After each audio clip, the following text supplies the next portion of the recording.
dalawa, dalawa na desisyon ni Pangulong Marcos ang may tuturing kong may tapang, may talino, may malasakit sa bayan.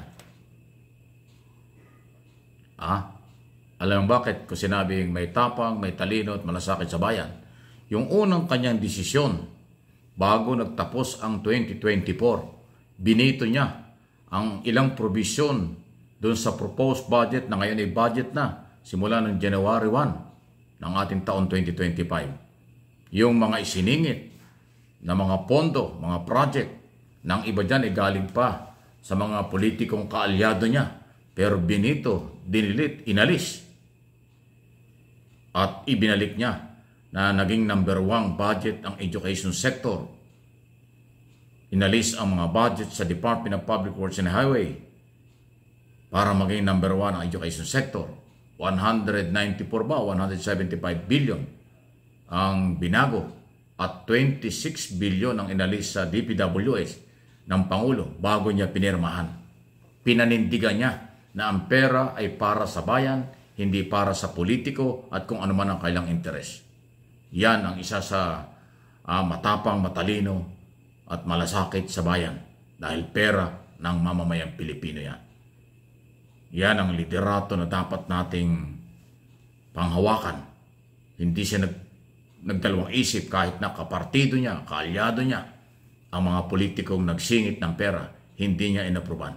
Dahil dapat ang perang ito, hindi pera para sa eleksyon. Ito ay pera sa buong taon, ngayong 2025, sa lahat ng mga importanteng paggagamitan nito. Infrastruktura, education, for security, national security, at food security, at marami pang iba. Ang galing, di ba? Yan yung una.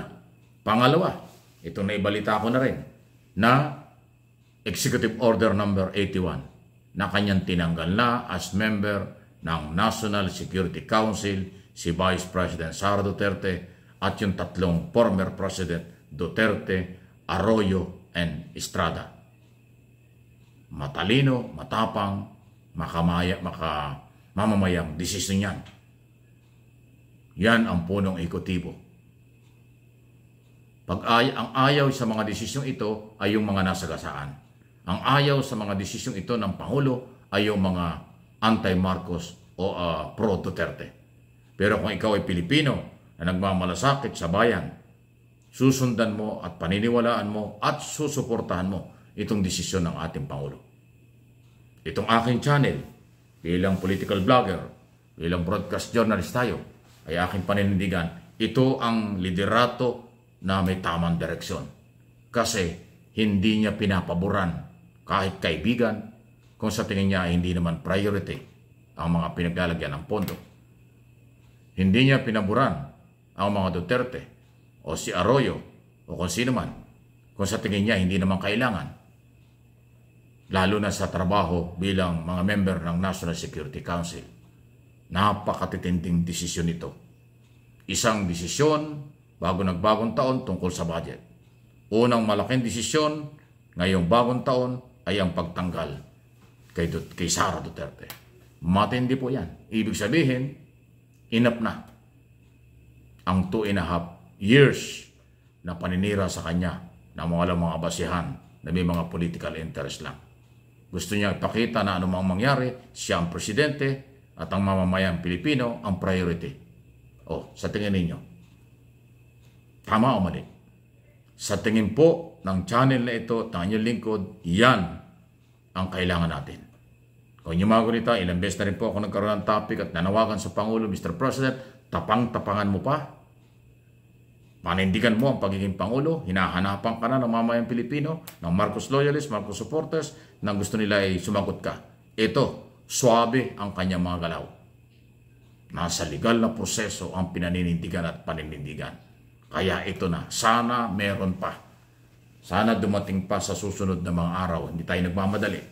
Ang mas marami pang mga eksplosibo, mga matitinding desisyon in favor o pabor sa mga Pilipino.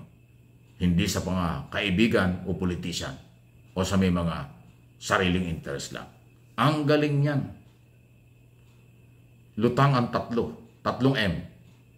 matalino, matapang, makamamamayan na desisyon sa akin pong opinion at interpretation dyan sa mga isyong ito. Ganun po. Kayo, ano inyong masasabi dyan? Sang-ayon ba kayo o hindi?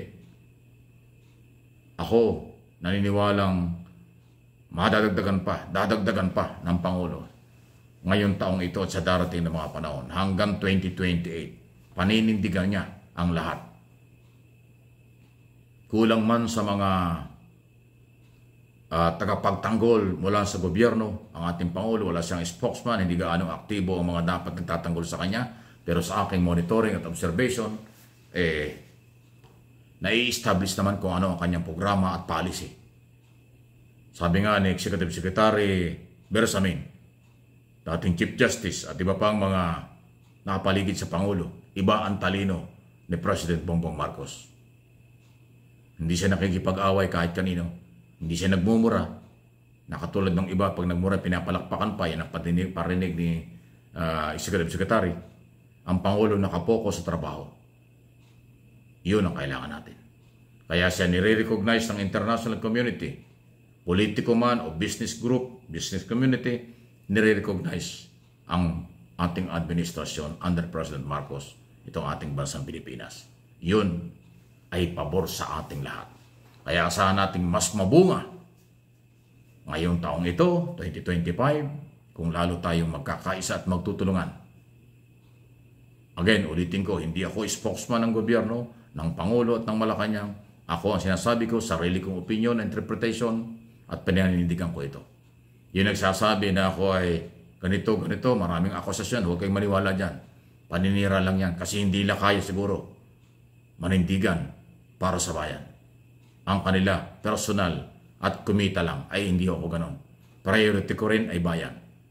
Priority ko rin ang katotohanan. Priority ko ay unahin ko rin ay kung ano ang totoo. Dahil yung inyong tiwala sa akin bilang mga subscriber at followers, viewers ng aking mga channel, itong MA Pinoy TV at yung isang channel ko na Mike Abi Opinion ay malaking tinatanaw kong utang na loob. Kaya susuklian ko naman sa abot ng aking kakayanan, sa gabay ng Panginoon, sa aking talino at lakas ng loob at paninindigan, gagawin ko yan. Sasabihin natin ang totoo. Sa ngayon, ang ginawa ng Pangulo sa dalawang major decision, napakaganda para sa Pilipino. Napakaganda para sa liderato. Napakaganda para sa katatagan ng bansa. Ang hindi naniniwala niya, kung ano man yung paniniwala, alam na kung anong saan ang gagaling yon. Bahala na sila. Bahala na kayo. Please like and share muli ng video ito.